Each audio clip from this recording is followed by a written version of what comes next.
Le point de départ, c'est cette inégalité entre les filles et les garçons et où l'estime de soi est tout le temps malmenée. Je pense qu'elles ont intégré le fait que les garçons valaient plus qu'elles.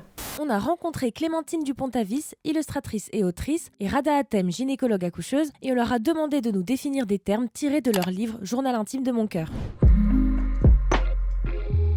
Moi, je dirais qu'une émotion, ça passe par le corps. Moi, j'aime bien, quand je parle aux jeunes, parler de du ventre. J'ai l'impression, mais en fait, je pense que c'est différent chez chacune et chez chacun. Mais c'est vraiment une espèce de chose très archaïque et qui passe d'abord par le corps. Et puis après, ça passe par la tête. Mais après, une fois que ça passe par la tête, il se passe plein de choses parce qu'il y a le regard des autres, il y a tout, on vit en société, donc c'est compliqué. Je pense que c'est aussi quelque chose qu'on ne maîtrise pas. On ne peut pas décider d'avoir une émotion. Les émotions, elles vous submergent en fait, et c'est ça qu'il faut comprendre et accepter. Comprendre que c'est des choses qui nous traversent malgré nous, mais que nous pouvons agir une fois qu'elles sont là. C'est ça qui est très important. On n'invite pas assez les jeunes gens, mais aussi les adultes à parler des émotions. Ça devrait s'apprendre. Il y aurait moins parfois de violence dans les relations. Donc j'avais envie de lire juste la première page. Donc c'est Nour qui est le personnage principal et qui dit « Mes émotions sont trop fortes, ça me rend bizarre. J'ai l'impression de ne pas être comme les autres. J'ai peur d'être nulle et qu'on ne m'aime pas. » Et puis à côté, il y a la roue des émotions avec toutes les émotions qu'on peut ressentir. Et ce qui pose problème aujourd'hui dans la violence, c'est l'incapacité à gérer ses émotions. Donc si on ne sait même pas qu'elles existent, si on ne sait même pas qu'on a le droit d'avoir des émotions, on va avoir tendance à les refouler, à mal les gérer.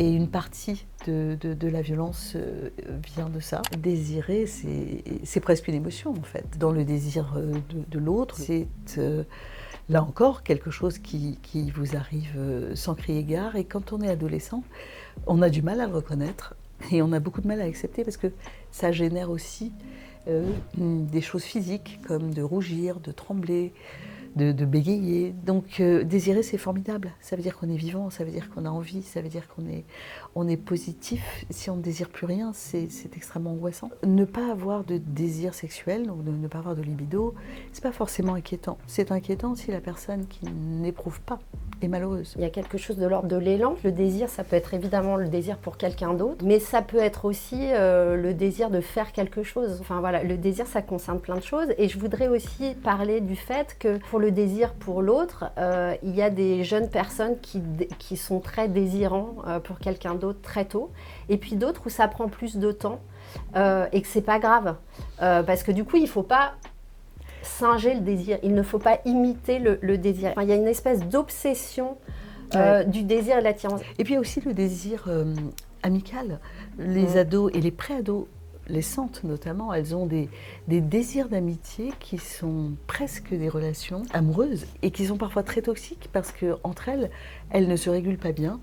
Et il arrive que dans ces désirs amicaux très forts, il y ait aussi de l'emprise et de la violence. Et chez certaines gamines, ça fait énormément de dégâts. Le plaisir vient après, quand justement on a pu accéder à son désir et qu'on a pu construire une forme de relation avec la personne désirée. Cette relation peut être intellectuelle, sensuelle, sexuelle, peu importe. Mais le plaisir vient du partage du désir. Il y a aussi du plaisir qu'on peut s'apporter soi-même aussi. Oui, et moi j'irais plus loin, la masturbation c'est pas juste ok, c'est même extrêmement souhaitable parce que le nombre de jeunes filles qui ne connaissent rien à leur réaction est très impressionnante et plus leur éducation a été rigide et plus on leur a inculqué que le sexe c'était mal, et plus ça va être difficile pour elles. Donc elles vont avoir du désir, elles ne vont pas s'autoriser à avoir du plaisir et ça va les rendre extrêmement malheureuses. Le consentement, ça devrait s'apprendre pareil tout petit. Quand on demande à un enfant de faire un bisou à tata, moi maintenant je fais toujours auprès des jeunes enfants,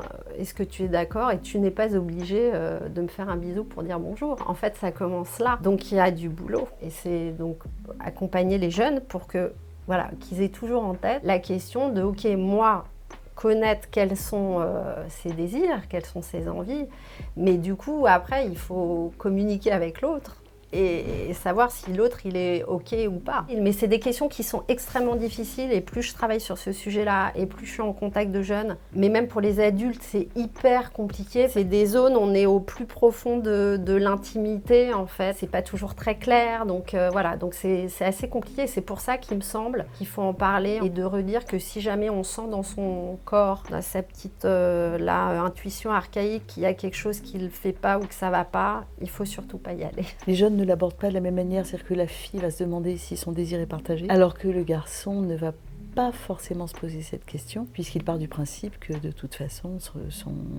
il ne peut qu'être un objet désiré. Et c'est pour ça qu'il y a ce grand malentendu, c'est-à-dire que le garçon va interpréter la réticence de la jeune fille comme une petite pudeur, parce qu'on lui a toujours dit une fille qui ne peut pas dire oui parce que ça serait honteux. Elle est obligée de faire semblant de ne pas désirer, et donc ça donne un comportement assez prédateur.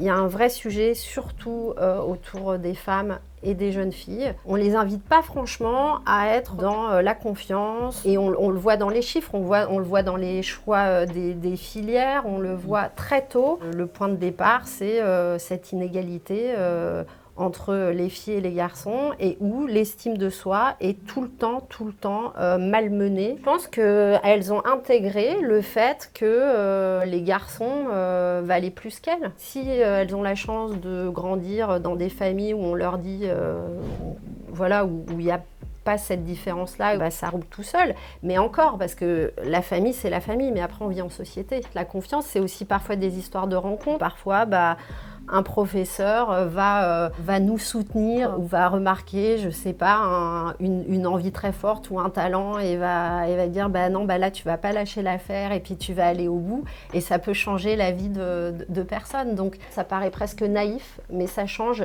énormément de choses. La confiance, elle est ébranlée dès le plus jeune âge, c'est-à-dire que si vous avez été élevé dans une famille qui vous donnait confiance en vous, qui vous valorisait, un peu le parallèle qu'on fait entre l'éducation américaine extrêmement positive, extrêmement valorisante pour les enfants, sans notes, etc., et l'éducation française où tu peux toujours mieux faire, eh bien cette éducation-là en fait va altérer dès l'origine la confiance. Et ensuite on va aller préférentiellement vers des groupes où on n'a pas confiance en soi, et on va s'en remettre au groupe, où on va s'en remettre à un agresseur, on va s'en remettre à un conjoint toxique, mais le verre est déjà dans le fruit. Donc je pense qu'il y a une très grosse responsabilité parentale. Certaines rencontres peuvent effectivement réparer, mais quand on a été extrêmement ébranlé dans sa confiance en soi, on est vulnérable, et les personnes qui savent d'un petit coup d'œil repérer, ça, c'est pour eux, c'est du pain béni. Salut mademoiselle.